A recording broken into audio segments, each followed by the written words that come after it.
তাহলে আসুন আমি কোরআনুল কারীম থেকে যে আয়াতখানা তেলাওয়াত করেছি আমি ডাইরেক্ট আয়াতের ভিতরে ঢুকবো, ডাইরেক্ট তাফসীরের ভিতরে ঢুকবো। আপনারা কি তাফসীর শুনতে রাজি আছেন? সকলে রাজি আছেন ইনশাআল্লাহ? আমি আজকে যে বিষয় আপনাদেরকে শোনাতে চাচ্ছি, অবগত করতে চাচ্ছি, আমার আজকের সাবজেক্টটি হলো আমরা সকলেই জানি মানুষ সকলেই মৃত্যুবরণ করবে। মৃত্যুবরণ করবে কি করবে না বলেন? সবাই মৃত্যুবরণ করবে। এবং এই দুনিয়াতে আমাদের এই গ্লাক্সুর মোড়ে আমরা যারা বসবাস করি সকল মানুষের ভিতরে কিন্তু আমাদের দুনিয়াবি কিছু আফসোস থাকে, থাকে কি থাকে না? কিছু প্রয়োজন আমাদের থাকে, থাকে কি থাকে না? যেমন মনে করেন উদাহরণস্বরূপ আমার একটা বাড়ি এখানে আছে, এখন আমার মনে আরেকটা আফসোস থাকলো আমার যদি আরো একটা বাড়ি থাকতো, এরকম আফসোস থাকে কি থাকে না? আমার একটা গাড়ি আছে, আমার ব্যাংকে কয়েক শত কোটি টাকা আছে, কিন্তু আফসোস আমার যদি আরো টাকা পয়সা থাকতো, আমার যদি আরো দুইটা গাড়ি থাকতো, তাহলে মানুষ আমাকে আরো অনেক সম্মান করত।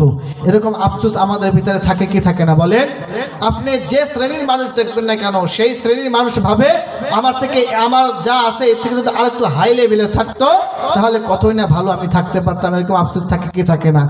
তাহলে আসুন গ্যালাক্সুরের বন্ধুগণ আমার, আমি কোরআনুল কারীম থেকে যে আয়াতে কারিমা তেলাওয়াত করেছি, আমার আজকের আলোচনার বিষয় হলো আমি আজকে আপনাদেরকে যে বিষয়বস্তু শোনাতে চাচ্ছি, মানুষ সকলেই মৃত্যুবরণ করবে। কারণ রব্বিকা বা কোরআনুল কারীমের মালিক আল্লাহ তাআলা বলেন কুল্লু নাফসিন যায়িকাতুল মাউত। কোরআনুল কারীমের ৩ স্থানে রব্বুল আলামিন একই কথা ঘোষণা করেছে, মানুষ মাত্রই তার মৃত্যু হবে। পৃথিবীর কোনো প্রাণী দুনিয়াতে জীবিত থাকবে না। কবি বলেন হামারা সব মুসাফির হাই ওহি আখির ঠিকানা, কোই আগে রওয়ানা হয় কোই পিছে রওয়ানা। দুনিয়ার সকল মানুষ মৃত্যুবরণ করবে।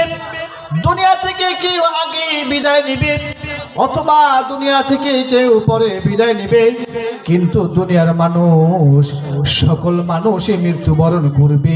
দুনিয়াতে কোনো মানুষ জীবিত থাকবে না।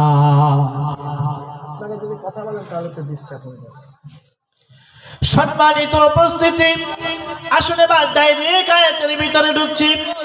রব্বুল আলামিন পবিত্র কালামে হাকিমের সূরাতুন নাবা, আপনারা নাম শুনেছেন সূরাতুন নাবা 40 নম্বর আয়াতের ভিতরে আল্লাহ তাআলা ঘোষণা করেন ইন্না আনযারনাকুম আযাবান করিবা ইয়াওমা ইয়ানজুরুল মারউ মা কদ্দামাত ইয়াদাহু ওয়া ইয়াকুলুল কাফিরু ইয়া লাইতানি কুনতু তুরাবা। আল্লাহু আকবার। ও কুল্লার মুসলমান, ডাইরেক্ট তাফসীরের ভিতরে ঢুকছি। রব্বুল আলামিন এই আয়াতের ভিতরে বলতেছেন, রব্বুল আলামিন বলেন ও দুনিয়ার মানুষ, ও আমার বান্দা, ও আমার বান্দি, তোমরা দুনিয়াতে রয়েছো, আমি তোমাদেরকে একটি শাস্তি সম্পর্কে অবগত করলাম। নিশ্চয়ই তোমাদেরকে একটি তোমাদের নিকটবর্তী শাস্তি সম্পর্কে তোমাদেরকে অবগত করলাম। ও খুলনার শিক্ষিত সমাজের মানুষ, আপনারা একটু বুঝে থাকলে বলেন তো রব্বুল আলামিন আমাদেরকে শাস্তির কথা বলেছে কি বলে নাই? আমরা সকলে জানি ঈমান হারা অবস্থায় যদি আমাদের মৃত্যুবরণ হয়, আজরাইলের সাথে যদি আমাদের দেখা হয়ে যায়, ঈমান হারা অবস্থায় যদি আমরা অন্ধকার জগতের বাসিন্দা হয়ে যাই রে মুসলমান, তাহলে কিন্তু আমাদের আফসোসের আর সময় সীমা থাকবে না। আফসোস করে কিন্তু আমরা আর রেহাই পাবো না, আমরা কুল পাবো না। ও গ্যালাক্সুরের মুসলমান, খুলনার মুসলমান, আল্লাহ তাআলা অবশ্যই আমাদেরকে শাস্তির একটা কথা আমাদেরকে বলেছে। আমরা সকলে জানি মৃত্যুর পরে যাদের ঈমান হারা অবস্থায় মৃত্যুবরণ হবে, কবরের ভিতরে আমাদের আযাব হবে, কবরের ভিতরে আমাদের শাস্তি হবে। কিয়ামতের ময়দানে যখন কিয়ামত কিয়ামত শুরু হয়ে যাবে, তখন কিন্তু আমাদের শাস্তি হবে। আমাদের স্থান যদি জাহান্নামে হয়, ওই জাহান্নামে থাকা অবস্থায় কিন্তু আমাদের শাস্তি হবে। কথা কোন ঠিক কিনা? রব্বুল আলামিন বলেন, ইয়াউমা ইয়ানজুরুল মারউ মা কদ্দামাত ইয়াদাহু ওয়া ইয়াকুলুল কাফিরু ইয়া লাইতানি কুনতু তুরাবা। খুলনার মুসলমান, সূরাতুন নাবার সেই 40 নম্বর আয়াতের শেষ অংশে আল্লাহ তাআলা বলে, কিয়ামতের দিন এক শ্রেণীর মানুষ বলবে, হায় আফসোস, এই কিয়ামতের মাঠে আমরা যদি আজকে মাটি হয়ে যেতাম। কি বলবে? আমরা যদি আজকে মাটি হয়ে যেতাম। এই কথাটা কারা বলবে? আসুন আমরা একটু জানি, জানার দরকার আছে কি নাই?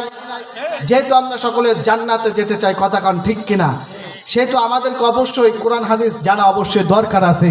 আর কিয়ামতের ময়দানে কারা বলবে, হায় আফসোস, আজকে যদি আমরা মাটি হয়ে যেতাম? খুলনার মুসলমান ওই ব্যক্তিগুলা বলতে থাকবে, রব্বুল আলামিন বলেন, ওয়া ইয়াকুলুল কাফিরু ইয়া লাইতানি কুনতু তুরাবা। এখানে কাফেরদের কথা বলা হয়েছে। কাফের কারা? যারা কোরআনের বিরুদ্ধে কথা বলে, যারা কোরআনের বিরোধিতা করে, যারা আমার নবীর বিরোধিতা করে, যারা আমার নবীর সুন্নাতের বিরোধিতা করে, যারা আল্লাহর বিরোধিতা করে, যারা আল্লাহর আইনটাকে মেনে নিতে চায় না, নিজের মতোই দুনিয়াতে চলতে চায়, ফিরতে চায়, যারা আল্লাহর আইনটাকে মেনে নিতে চায় না, এরাই তো কাফের বলে গণ্য হবে। আর এরাই কিন্তু কিয়ামতের ময়দানে বলবে, হায় আফসোস, আজ আমরা যদি মাটি হয়ে যেতাম। আপনারা একটু বলেন তো, মানুষ এই কথাটা কখন বলে? আমার পিঠ আজ দেওয়ালে ঠেকে গেছে, নিশ্চয়ই ওই ব্যক্তির সামনে আর কোনো কিছু করার থাকে না। এই কথাটা তো তখনই বলে। ওই কিয়ামতের ময়দানে এই কাফিররা বলতে থাকবে, হায় আজকে যদি আমরা মাটি হয়ে যেতাম, আমরা যদি আজকে মাটি হয়ে যেতাম, তাহলে আমাদের জাহান্নামে যাওয়া লাগতো না, তাহলে আমাদের কোনো শাস্তি হতো না। ও গেলাকসুরের মুসলমান, এর জন্য কাফিররা বলবে, আফসোস আফসোস আফসোস, আজকে যদি মাটি হয়ে যেতাম। অবশ্যই আমাদেরকে খেয়াল রাখতে হবে, কিয়ামতের ময়দানে যেন আমাদেরকে এই কথা আল্লাহর সামনে না বলা লাগে। আমাদের যদি এই কথা থেকে বিরত থাকতে হয়, তাহলে অবশ্যই নামাজকে আমাদের বন্ধু করে নিতে হবে। কথা কান ঠিক কিনা? আসন্ন রমজানকে আমাদেরকে বন্ধু করে নিতে হবে, আমার নবীর সুন্নাতকে আপন করতে হবে, কালিমার সাথে প্রেম করতে হবে, কোরআনের সাথে আমাদের সংযুক্ত বাড়াতে হবে। তাহলে হয়তোবা মসজিদের ইমাম সাহেবের সাথে আমাদের সম্পর্ক বাড়াতে হবে, গভীর করতে হবে। তার কাছ থেকে অবশ্যই আমাদেরকে জাহান্নাম থেকে বাঁচানোর ফর্মুলাটা আমাদেরকে বেছে নিতে হবে। আমাদেরকে শুনতে হবে কিভাবে আমল করলে জান্নাতে যাওয়ার পথ আমার জন্য সহজ হয়। এই কথাগুলো উলামায়ে কেরামের কাছ থেকে শুনতে হবে, মসজিদের ইমামের কাছ থেকে শুনে কোরআনের সাথে সম্পর্ক করতে হবে। কথা কোন ঠিক কিনা? আল্লাহ পাক রব্বুল আলামিন এবার বলতেছেন সূরাতুল ফাজরের 24 নম্বর আয়াতের ভিতরে বলে, ইয়াকুলু ইয়া লাইতানি কদ্দামতু লি হায়াতি। আল্লাহু আকবার। ওয়া খুলনার মুসলমান বৃন্দ, বাবা আমার, আপনারা আমাকে একটু বলবেন, আজকের এই তাফসীর মাহফিলে আপনারা এখানে যারা বসেছেন, আপনাদের ঘরে মনে করেন বাসা থেকে আপনার মেয়ে অথবা আপনার স্ত্রী অথবা ছেলের স্ত্রী, আপনার ছেলে বউ আপনাকে বলল, বাবা অথবা ভাই বাসায় রান্না করতে হবে, বাজার করে দিয়ে যেও।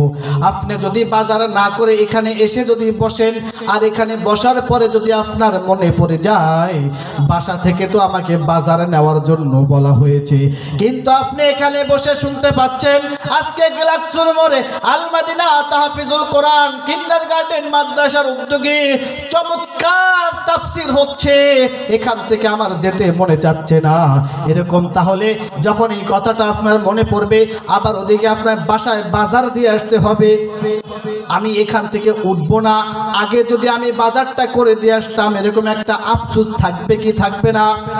আমি উদাহরণ দিলাম, থাকবে কি থাকবে না? একইভাবে খুলনার মুসলমান আল্লাহ তাআলা কোরআনুল কারীমের সূরাতুল ফজরের 24 নম্বর আয়াতের ভিতরে একইভাবে বলেছেন, ইয়াকুলু ইয়া লাইতানি কদ্দামতু লি হায়াতি। কিয়ামতের ময়দানে মানুষ বলতে থাকবে, হায় আফসোস, আমি ওই দুনিয়াতে থাকতে। কোন দুনিয়ার কথা বলা হয়েছে একটু বলেন তো?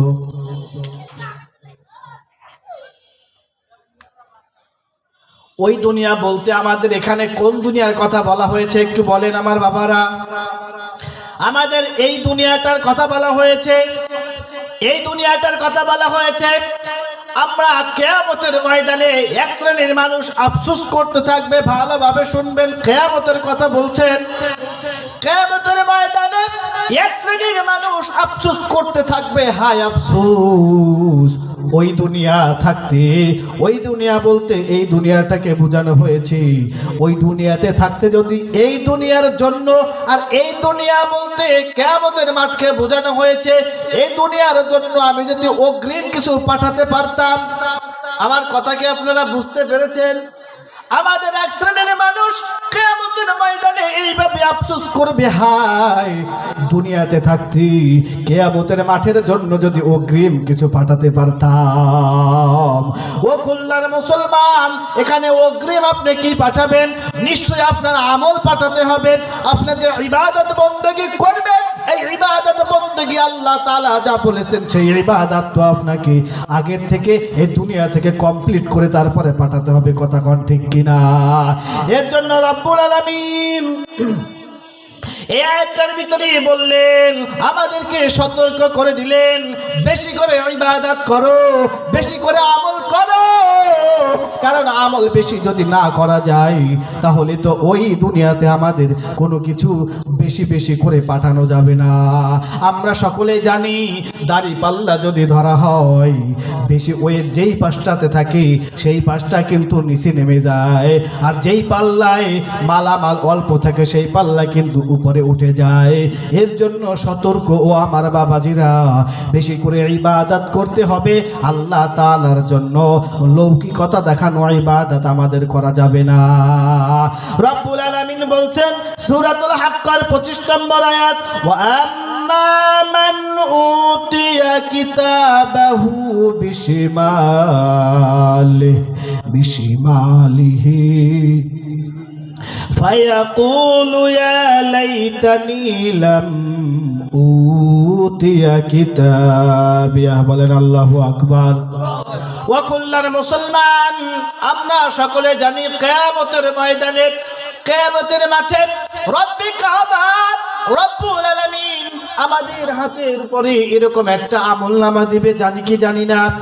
আমরা সকলে জানি কি আমলনামাটা ডান হাতে এইভাবে পাবে, আবার কেউ আমলনামাটা এইভাবে বাম হাতে পাবে। যাদের আমলনামাটা ডান হাতে পাবি তাদের তো সুখের আর সীমা থাকবে না, আমরা সকলে জানি। আর যাদের আমলনামাটা বাম হাতে দেওয়া হবে, এদের আর দুঃখের সীমা থাকবে না। আমরা সকলে জানি যাদের আমলনামাটা বাম হাতে দেওয়া হবে, তাদের হাত এরকম পিছন থেকে ঘুরায় নেওয়া, বুকের পিঠের থেকে ছিদ্র করে সামনে থেকে হাতটা বের করে তারপরে তার হাতে আমলনামা দেওয়া হবে। এটা তো একটা আযাব, কথা কান ঠিক কিনা? কিন্তু যার ডান হাতে আমলনামা দেওয়া হবে, তার তো ডাইরেক্ট ডান হাতেই দিবে, সে তো সৌভাগ্যবান, সে তো খুবই ভাগ্যবান মানুষ। কারণ যার আমলনামা ডান হাতে থাকবে তার স্থান তো জান্নাতেই হবে। কথা কোন ঠিক কিনা? খুলনার মুসলমান, এর জন্য কিয়ামতের ময়দানে এক শ্রেণীর মানুষ বলবে, হায় আফসোস, আজকে যদি আমার আমলনামাটা আমার হাতে না দেওয়া হতো। আপনারা কি কথা বুঝতে পারছেন?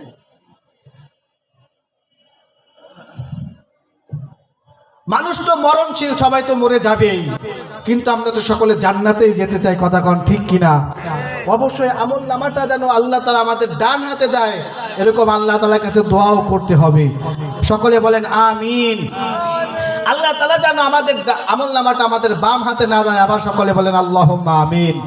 তাহলে আসুন আমার বন্ধুগণ, কিয়ামতের ময়দানে তারা বলতে থাকবে, হায় আজকে যদি আমাদের আমল নামাটা আমাদের হাতে না দেওয়া হতো। কারা বলবে?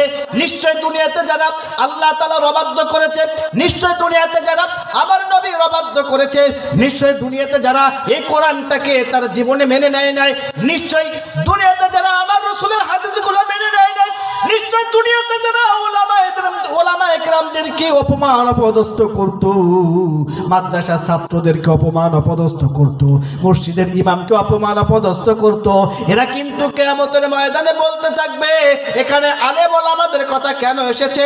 ও বৃদ্ধ বাবারা, পয়গম্বর বলেন আল উলামা ওয়ারাসাতুল আম্বিয়া, ওলামা একরাম হলো নবীজির ওয়ারিস। কথা কোন ঠিক কিনা? এর জন্য ওলামা একরামের কথা বলা হয়েছে। আপনারা এই আয়াত দ্বারা হাদিস দ্বারা কি বুঝলেন? নিশ্চয়ই আমাদেরকে আমল বেশি করতে হবে এবং আলেমদেরকে সম্মান করতে হবে। অবশ্যই আলেমদেরকে আমরা কলিজার টুকরা করে নিব, পারবো তো ইনশাআল্লাহ। আসুন আমার বন্ধুগণ, আল্লাহ পাক রব্বুল আলামিন সূরাতুল ফুরকানের 28 নম্বর আয়াতের ভিতরে বলেন, ইয়া ওয়াইলাতা লাইতানি লাম আত্তাখিয ফুলালান খলিলা। আল্লাহু আকবার। আল্লাহ তাআলা সূরাতুল ফুরকানের এই 28 নম্বর আয়াতের ভিতরে বলছেন, কি বলছেন এবার ভালো করে শুনেন। কিয়ামতের ময়দানে এক শ্রেণীর মানুষ আফসোস করতে থাকবে, হায় আমি যদি দুনিয়াতে থাকতে অমুককে বন্ধুরূপে গ্রহণ না করতাম। এখানে কাকে বন্ধুরূপে গ্রহণ করার কথা নির্দেশ দিয়েছেন আমি কি একটু আপনাদেরকে শোনাবো? আপনারা রাগ করবেন না তো? ডাইরেক্ট কোরআন থেকে আপনাদেরকে কথা শোনাচ্ছি, কোরআন হাতে রয়েছে। আল্লাহ তাআলা সূরাতুল মাইদার ভিতরে বলেন, ইয়া আইয়ুহাল্লাযীনা আমানু লা তাত্তাখিযুল ইয়াহুদা ওয়ান নাসারা। আল্লাহু আকবার। আল্লাহ পাক রব্বুল আলামিন আয়াতে কারিমের ভিতরে বলতেছেন, তোমরা ইহুদি খ্রিস্টানদের সাথে বন্ধুত্ব গ্রহণ করো না। কারণ আমরা সকলে জানি রাসূলের হাদিস, রাসূল বলেন আল মুসলিমু আখুল মুসলিম, মুসলমান হলো মুসলমানের ভাই। মুসলমান যদি মুসলমানের ভাই হয় তাহলে ইহুদি খ্রিস্টান ওরাও তো ওদের ভাই। কথা কোন ঠিক কিনা? কিন্তু তারা তো চায় না দুনিয়াতে ইসলাম কায়েম হোক, কোরআন প্রতিষ্ঠিত হোক, রাসূলের সুন্নাতগুলো কায়েম হয়ে যাক। কথা কোন ঠিক কিনা? কিন্তু আমরা তো মুসলমান, আমরা তো জান্নাতে যেতে চাই, আমাদের তো অবশ্যই কোরআন মানা আমাদের জন্য ফরজ। কথা কোন ঠিক কিনা? অবশ্যই কোরআন তো আমাদেরকে মেনে নিতেই হবে, আমরা তো কোরআনের বাইরে যেতে পারবো না, কারণ এই কোরআন যা বলেছেন সেটা তো অবশ্যই আমাদেরকে মেনে নিতে হবে। কথা কোন ঠিক কিনা? আল্লাহ তাআলা এবার বলেন সূরাতুল আহজাবের 66 নম্বর আয়াতে, ইয়াউমা তুকাল্লাবু ফুজুহুহুম ফিন-নারি ইয়াকুলুনা ইয়া লাইতানা আতা'না আল্লাহ ওয়া আতা'না আর-রাসূলা। আল্লাহু আকবার। আল্লাহ তাআলা বলেন কিয়ামতের ময়দানে তাদের চেহারাগুলো এইভাবে করে জাহান্নামের দিকে দেওয়া হবে। কাদের চেহারাগুলো উল্টো করে জাহান্নামের দিকে দেওয়া হবে। আল্লাহ তাআলা বলেন ওরাই বলবে, কারা বলবে? দুনিয়াতে যারা ওই যে আমি আগেই বললাম ওলামা একরামদেরকে অপমান অপদস্থ করত, কোরআন তারা শুনতে পারতো না, মেনে নিতে পারতো না, তারা মানুষের ভালো জিনিসটা চাইতো না, তারা শুধুমাত্র ওলামা একরামদেরকে অপমান অপদস্থ করার জন্য ব্যস্ত থাকতো। কোরআনের আলোটা কিভাবে নিভিয়ে দেওয়া যায় সেই সব জিনিসটিকে তারা ব্যস্ত থাকতো। কিয়ামতের ময়দানে তাদের চেহারাগুলো এইভাবে করে আগুনের দিকে দেওয়া হবে। নাউজুবিল্লাহ। আমরা অবশ্যই খুলনার মানুষ, আমরা তো খোদা ভীরু, আমরা আল্লাহ ভীরু, আমরা ইসলাম প্রিয়। আমরা ওলামায়ে কেরামদেরকে ভালোবাসি, কথা কন ঠিক কিনা? আমরা কোরআনকে ভালোবাসি, কথা কন ঠিক কিনা? আমরা তো নবীকে ভালোবাসি, আমরা তো ইসলামকে ভালোবাসি, কারণ জানি ইসলাম মানে শান্তি। আর এই শান্তি প্রতিষ্ঠা করতে হলে অবশ্যই কিন্তু আমাদেরকে এই কোরআন অনুযায়ী মানতে হবে। জোরে জোরে কন ঠিক কিনা? আল্লাহ তাআলা এবারে বলেন, আমি সংক্ষিপ্ত আকারে আপনাদেরকে কথা শোনাচ্ছি। অবশ্যই যদি কষ্ট হয় আমার ছোট্ট সন্তান হিসাবে ক্ষমা সুন্দর দৃষ্টিতে দেখবেন। আমি ছোট্ট জ্ঞানে যতটুকু বুঝি আপনাদেরকে ততটুকু বোঝানোর চেষ্টা করছি। আপনাদেরকে কি কষ্ট হচ্ছে নাকি? আল্লাহ পাক রব্বুল আলামিন সূরাতুল ফুরকানের 27 নম্বর আয়াতের ভিতরে এবার বলছেন, ওয়ায়াউমা ইয়া'আদ্দুয যালিমু আলা ইয়াদাইহি ইয়াকুলু ইয়া লাইতানি ইত্তাখাযতু মা'আর রাসূলি সাবিলা। আল্লাহু আকবার। তারা বলতে থাকবে, কারা বলতে থাকবে? কিয়ামতের ময়দানে এক শ্রেণীর মানুষ এই হাত এইভাবে করে কামড়াতে থাকবে, এইভাবে করে কামড়াতে থাকবে আর বলতে থাকবে, হাই আমরা যদি দুনিয়াতে থাকতে রসুলের পথটাকে অনুসরণ করতাম।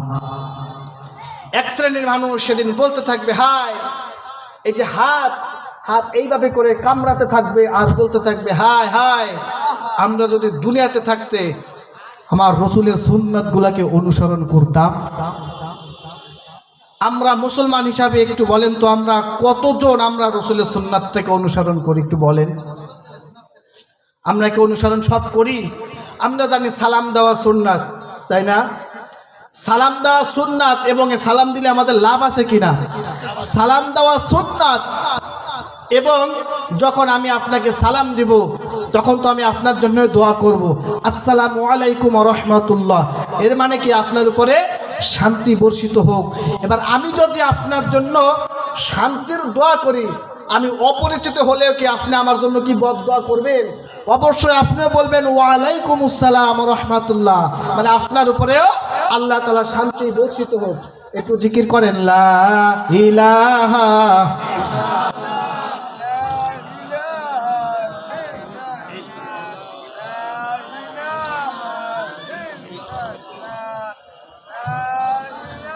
লা ইলাহা ইল্লাল্লাহ, লা ইলাহা,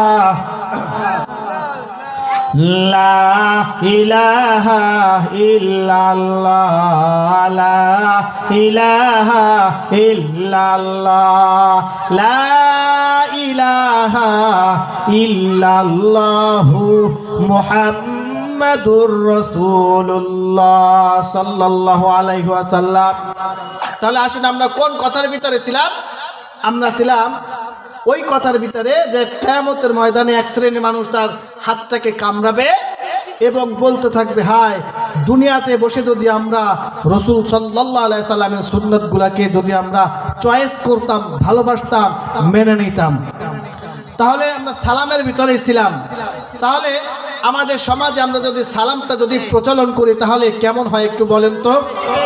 সবার সাথে ব্যবসার সাথে দেখা হলো, বন্ধুর সাথে দেখা হয়ে গেল, বাসায় আমরা ঢুকলাম, সালাম দিলাম, আসসালামু আলাইকুম। এরপরে আসুন, যেহেতু সময় সংক্ষেপ, আপনাদেরকে একটা ফর্মুলা শিখাই দেই।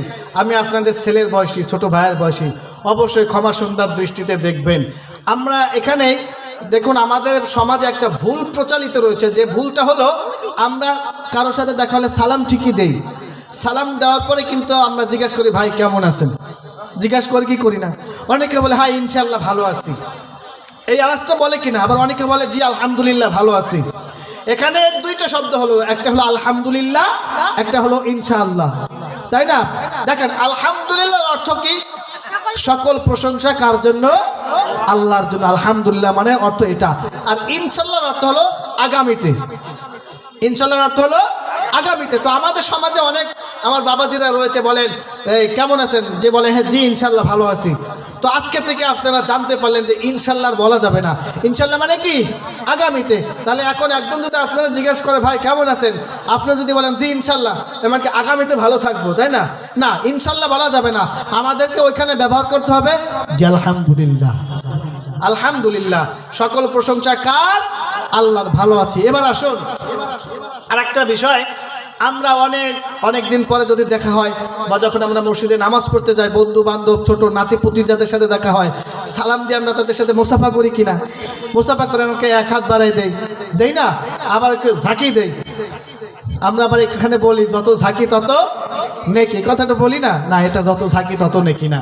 আজকের থেকে শুনে রাখেন, যত ঝাঁকি তত ফাঁকি, যত ঝাঁকি তত ফাঁকি, এখানে কোনো নেকি নেই। আপনার সাথে যখন দেখা হয়ে যাবে, সালাম একটা হয়ে যাবে, আসসালামু আলাইকুম ওয়া রাহমাতুল্লাহ, হাত দুইটা বাড়াই দিবেন, ইয়াগফিরুল্লাহু লানা ওয়া লাকুম, ভাই কেমন আছেন? যখন বলা হবে কেমন আছেন, তখন আমাদের অ্যানসারটা কি হবে? আলহামদুলিল্লাহ, ভালো আছি। আপনার ব্যবসা বাণিজ্য কেমন চলছে? আলহামদুলিল্লাহ। বাসার সবাই কেমন আছে ভাই? আলহামদুলিল্লাহ। আপনার শরীর সুস্থ আছে তো? আলহামদুলিল্লাহ। তাহলে সকল ক্ষেত্রে আমাদেরকে বলতে হবে আলহামদুলিল্লাহ। কথা ঠিক থাকবে তো? আর আমরা যখন কোথাও যাব, কোনো কাজ যখন করার ইচ্ছা পোষণ করব, আমরা সেইখানে বলতে পারি ইনশাআল্লাহ। ইনশাআল্লাহ মানে আগামীতে, ইনশাআল্লাহ মানে আগামীতে আল্লাহ তাআলার পক্ষ থেকে সেটা ইনশাআল্লাহ বললে হবে। তাহলে সালামের পরে আমাদের যে কাজগুলো হবে, এই কাজের পরে আমাদের কি ব্যবহার করতে হবে? আলহামদুলিল্লাহ। সকল প্রশংসা কার? আলহামদুলিল্লাহ বললে বা লাভ কি? এই বাসায় গিয়ে কোরআনুল কারীম খুলে দেখবেন, যদি না পড়তে পারেন, বাসায় যারা পড়তে পারে তাদেরকে বলবেন সূরা ফাতিহা সর্বপ্রথমে রয়েছে, সূরা ফাতিহা। আর এই সূরা ফাতিহার সর্বপ্রথম যে আয়াতটা রয়েছে, আলহামদুলিল্লাহি রাব্বিল আলামিন, এখানে আলহামদুলিল্লাহ আছে কিনা? আছে। এই আলহামদুলিল্লাহর ভিতরে 8টি হরফ রয়েছে। কয়টি হরফ? 8টি। আমরা সকলেই জানি, এ পড়লে মনে হয় 10টি নেকি আল্লাহ তাআলা দান করে, বি পড়লে দান করে, সরা পড়লে দান করে, এ পড়লে দান করে, ক খ পড়লে মনে হয় দান করে, পড়ে না। আলিফ, শুনে রাখেন, আলিফ আপনি যদি আরবি হরফ যদি পড়েন, আলিফ একটা হরফ পড়লে কয়টা নেকি আল্লাহ তাআলা দান করে?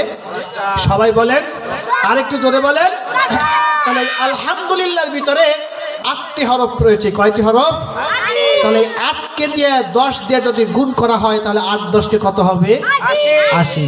এখন আপনি প্রতিটা ক্ষেত্রে যদি আলহামদুলিল্লাহ বলেন, এই আলহামদুলিল্লাহ বলার কারণে আল্লাহ তাআলা ফেরেশতাদের মাধ্যমে আপনার আমলনামায় 80টি করে নেকি অ্যাড করে দিবেন। এটা আমাদের জন্য ভালো না খারাপ? ভালো না খারাপ? ওই যে আগেই কিন্তু কোরআনের আয়াত দিয়ে আপনাদেরকে তাফসীর শুনিয়েছি, কিয়ামতের ময়দানে এক শ্রেণীর মানুষ বলবে, ওই দুনিয়ায় থাকতে যদি এই দুনিয়ার জন্য কোনো কিছু অগ্রিম পাঠাতে পারতাম, তাহলে আলহামদুলিল্লাহ বললে 80টি নেকি আল্লাহ তাআলা দান করবে। এটা কি ওখানে অ্যাড হবে কি হবে না বলেন? কোনো কষ্ট আছে? কোনো কষ্ট নাই। মহব্বতের সাথে আলহামদুলিল্লাহ ভালো আছি, মহব্বতের সাথে সুন্দর কোনো জিনিস দেখলাম, সুবহানাল্লাহ, আল্লাহ তাআলা নেকি দান করবে কিনা? তাহলে এবার আসুন, এটা যেহেতু একটা মাদ্রাসার একটা মাহফিল, আপনারা সকলেই জানেন যে আল মাদিনা তাহফিজুল কোরআন আপনাদের এলাকাতে অবস্থিত, এই যে পাশেই অবস্থিত। এখানে তো কোরআন শিক্ষা দেওয়া হয়, হাদিস শিক্ষা দেওয়া হয়। দুনিয়াতে আমরা যখন চলি ফিরি, দুনিয়ার জন্য কিন্তু আমাদের কোরআন হাদিস আমরা যেটা ভাবি, অনেকে না লাগলেও এই বাংলা, অঙ্ক, ইংরেজি এটা তো আমাদের অবশ্যই লাগে। লাগে কি লাগে না? কতক্ষণ লাগে কি লাগে না? অবশ্যই লাগে। এবং মাদ্রাসাতেও দেখেন বাংলা, অঙ্ক, ইংরেজি, ভূগোল, টুগোল নিয়ে কিন্তু সব পড়ানো হয়। বাড়তি কিন্তু আল্লাহ তাআলার এই কোরআনগুলোও পড়ানো হয়। কতক্ষণ ঠিক কিনা? এই কোরআন কিন্তু আমাদের দুনিয়াতেও দরকার, আখিরাতেও দরকার। কতক্ষণ ঠিক কিনা? যখন এই কোরআন হাদিস বুকে নিয়ে মৃত্যুবরণ হলে কিন্তু আমাদের স্থানটা অবশ্যই জান্নাতে হওয়ার সম্ভাবনা থাকে। কতক্ষণ ঠিক কিনা? শুধুমাত্র ওই যে বাংলা, অঙ্ক, ইংরেজি নিয়ে থাকি, তাহলে কিন্তু সেটা আমাদের এই দুনিয়াতে সীমাবদ্ধ থাকবে। কতক্ষণ ঠিক কিনা? এর জন্য আসুন, আপনারা এখানে যারা উপস্থিত রয়েছেন, আপনারা যেখানে এখনো বাইরে ঘোরাফেরা করছেন, আপনাদের সন্তানদেরকে মাদ্রাসায় ভর্তি করে দেবেন। মাদ্রাসায় ভর্তি করে দিলে লাভ আছে। কিভাবে লাভ আছে? আসুন, আপনার সন্তানকে আপনি যদি মাদ্রাসায় ভর্তি করেন, আমার বাবা, আপনার সন্তান দুনিয়াবী শিক্ষাটাও পেয়ে যাবে। এর পাশাপাশি আপনার সন্তান আখিরাতের শিক্ষাটাও পেয়ে যাবেন। আর এই মৃত্যুর পরে কিন্তু আমাদের কবরের ভিতরে যাওয়ার পরে কিন্তু আমাদেরকে বাংলা কোনো কথা জিজ্ঞাসা করবে না, ইংরেজি কোনো কথা জিজ্ঞাসা করবে না, ফার্সি উর্দু কোনো কথা জিজ্ঞাসা করবে না। কিয়ামতের ময়দানে কবরের ভিতরে যাওয়ার পরে দুইজন ফেরেশতা আপনার জন্য আমার জন্য সওয়াল জবাব করবে। ফেরেশতারা বলবে মান রব্বুকা মান দীনুকা ওয়া মান নাবিয়ুকা। আরবিতে আপনাকে প্রশ্ন করা হবে, আপনাকে ইংরেজিতে হোয়াট ইজ ইওর নেম আপনাকে প্রশ্ন করা হবে না, what is your father names আপনাকে এই প্রশ্ন করা হবে না, আপনি কত টাকার মালিক দুনিয়াতে ছিলেন সেটাও আপনাকে প্রশ্ন করা হবে না, আপনি কোন দলের নেতা ছিলেন সেটাও আপনাকে প্রশ্ন করা হবে না।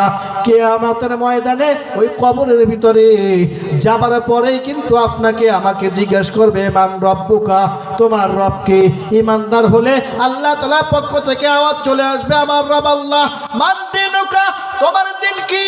ইমানদার হলে ইমান নিয়ে মৃত্যুবরণ করলে আল্লাহ তাআলার পক্ষ থেকে আওয়াজ চলে আসবে আমার দিন হলো ইসলাম। এবং আপনাকে আমাকে প্রশ্ন করা হবে ওমান নাবিয়ুকা, তোমার নবীকে? আমার নবী পাশে বসা থাকবে। ও খুলনার বৃদ্ধ বাবারা, যদি ইমানদার হয়ে যদি মৃত্যুবরণ করা যায় আমার নবী পাশে থাকলে বলা যাবে এই হলো আমার সেই মুহাম্মদ আরবি সাল্লাল্লাহু আলাইহি ওয়াসাল্লাম। এই শিক্ষাটা যদি আপনার সন্তানকে শেখাতে হয় তাহলে নিশ্চয়ই আপনার সন্তানকে মাদ্রাসায় ভর্তি করাতে হবে, আপনার সন্তানকে কোরআন হাদিসের জ্ঞান তার ভিতরে দিতে হবে। আপনার সন্তানকে যদি আপনি কোরআন হাদিসের জ্ঞানগুলো দিন তাহলে কিন্তু দুনিয়াতে লাভবান হবেন, কিয়ামতের ময়দানেও আপনি হাসরে লাভবান হবেন। দুনিয়াতে আপনার সন্তান আপনাকে চাকরি বাদা করে খাওয়াতে পারবে। আপনারা কি আজ পর্যন্ত দেখেছেন খুলনার এই জমিনে আপনারা 50, 55, 100 বছর, 60 বছর যারা বেঁচে আছেন কোন আলেমদের মা, কোন আলেমদের বাবা বৃদ্ধাশ্রমে রয়েছে? অথচ আপনি তাকে দেখেন একজন মসজিদের বেতন সর্বোচ্চ গেলে 15 থেকে 20,000 টাকা। আপনি একটু বলেন তো এই সমাজে 15 থেকে 20,000 টাকা একটা ফ্যামিলি দিয়ে কিন্তু কি চলা যায় নাকি? ভালোভাবে চলা যায় না। ইমাম সাহেবের সন্তানকে একটা ভালো প্রতিষ্ঠানেও কিন্তু পড়াইতে পারে না, সে কিন্তু তার সন্তানটাকে মাদ্রাসায় পড়ায়। কেন মাদ্রাসায় পড়ায়? সে কিন্তু নবীর হাদিস শিখেছে। পয়গম্বর বলেন তলাবুল ইলমি ফারিদাতুন আলা কুল্লি মুসলিম। ইলমি দিন শিক্ষা করা প্রত্যেকটি নর নারীর জন্য ফরজ। ইলমি দিন শিক্ষা করা প্রত্যেকটি মুসলমানের জন্য ফরজ। ও খুলনার মুসলমান, ইলমি দিন অবশ্যই আপনার সন্তানকে শিখাতে হবে। আপনার সন্তানকে যদি আপনি কোরআন শিক্ষা দেন, আপনার সন্তানকে আপনি যদি ইলমি দিন শিক্ষা দেন, আপনি দুনিয়াতেও লাভবান হবেন, কিয়ামতের ময়দানেও ধরা খাবেন না। আপনার সন্তানকে যদি আপনি কোরআনের হাফেজ বানান, আপনার সন্তানকে আপনি যদি আলেম বানান, আপনার সন্তান আপনাকে নিয়ে জান্নাতে যাবে। কথা কোন ঠিক কিনা? আপনার সন্তান, আপনার তো মৃত্যু অনিবার্য, মৃত্যু অবশ্যই হবে। যখন আপনি মাটির নিচে শুয়ে পড়বেন, আপনার সন্তান যদি মাদ্রাসায় পড়ুয়া হয়, আপনার সন্তান যদি কোরআনের হাফেজ হয়, আপনার সন্তান যদি একজন আলেম হয়, তাহলে আপনার মৃত্যুর পরে আপনার জন্য দোয়া করবে রব্বি রাহমহুমা কামা রব্বায়ানি সগীরা।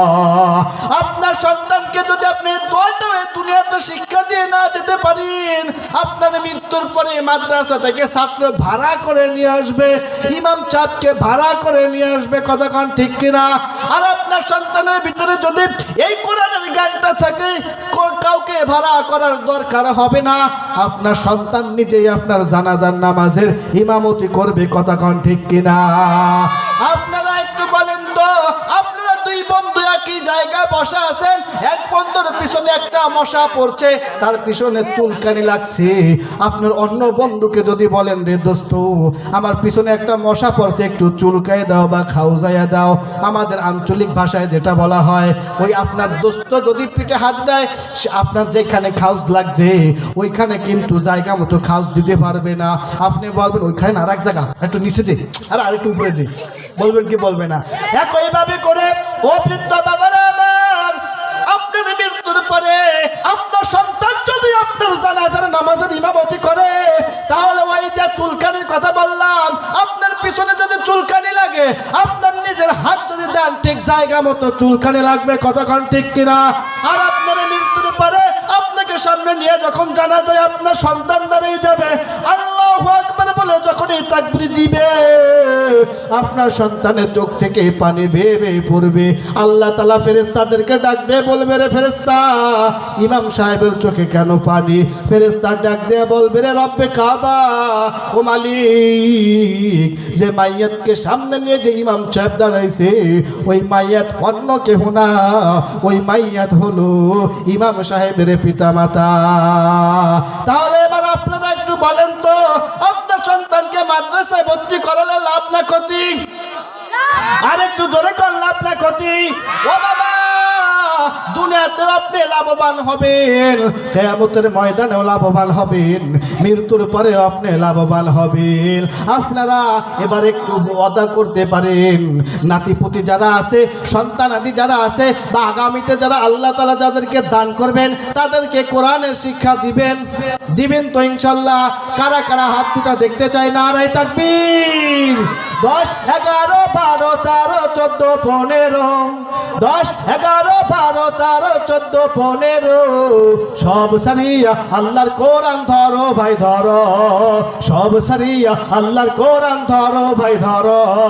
10, 11, 12, 13, 14, 15, 10, 11, 12, 13, 14, 15, সব সারিয়া আল্লাহর কোরআন ধরো ভাই ধরো, সব সারিয়া আল্লাহর কোরআন ধরো ভাই ধরো। এই কোরআন তো পড়লে রে ভাই কত ফজিলত, যার কারণে সাহাবীরা পড়তেন সারা রাত, ঠিক না? এই কোরআন তো পড়লে রে ভাই কত ফজিলত, যার কারণে সাহাবীরা পড়তেন সারা রাত। কোরআন হাদিস বুকে নিয়ে জীবনটা গড়ো, কোরআন হাদিস বুকে নিয়ে জীবনটা গড়ো, সব সারিয়া আল্লাহর কোরআন ধরো ভাই ধরো, সব সারিয়া আল্লাহর কোরআন ধরো ভাই ধরো। ছোট্ট সূরা ইখলাস রে ভাই 3 বার পড়িলে এক খতম কোরআন পড়ার সব যে মিলে, ঠিক কি না? ছোট্ট সূরা ইখলাস রে ভাই 3 বার পড়িলে এক খতম কোরআন পড়ার সব যে মিলে।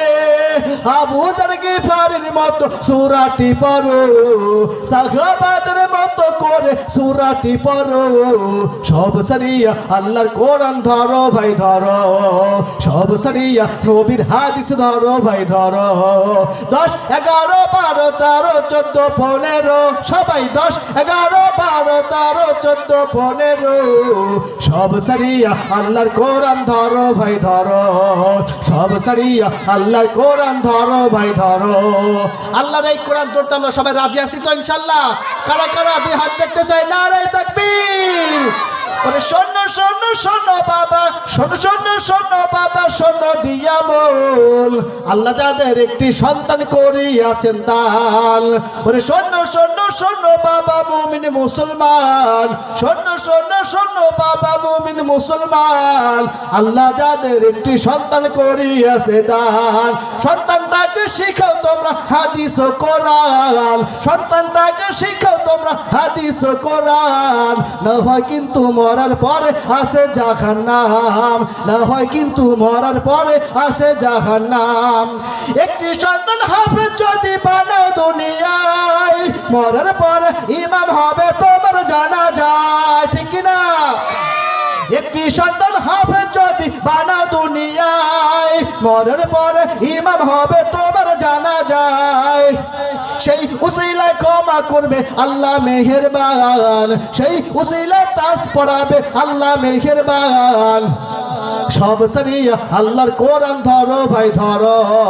10, 11, 12, 13, 14, 15, 10, 11, 12, 13, 14, 15, সব সারিয়া আল্লাহর কোরআন ধরো ভাই ধরো। শোনো শোনো শোনো বাবা, শোনো দিয়া বল, শোনো শোনো শোনো বাবা ও গো মুসলমান, আল্লাহ যাদের একটি সন্তান করিয়াছেন দান, সন্তানটাকে শিখাও তোমরা হাদিস ও কোরআন, কোরআন, সন্তানটাকে শিখাও তোমরা হাদিস ও কোরআন। না হয় কিন্তু মরার পরে আছে জাহান্নাম, না হয় কিন্তু মরার পরে আছে জাহান্নাম। একটি সন্তান আলেম যদি বানাও দুনিয়ায়, মরার পরে ইমাম হবে তোমার জানা যায়। একটি সন্তান আলেম যদি বানাও দুনিয়ায়, মরার পরে ইমাম হবে তোমার জানা যায়। কোরআন হাদিস বুকে নিয়ে জীবনটা গড়ো, সব সারিয়া আল্লাহর কোরআন ধরো ভাই ধরো, সব সারিয়া নবীর হাদিস ধরো ভাই ধরো। আমরা সকলে বলি আল্লাহুম্মা আমিন।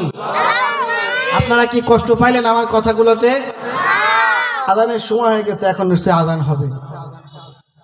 এবং আজকের মাহফিলের অন্যান্য ওলামায়ে কেরাম আপনাদেরকে অত্যন্ত চমৎকার আলোচনা আপনাদেরকে শোনাবে।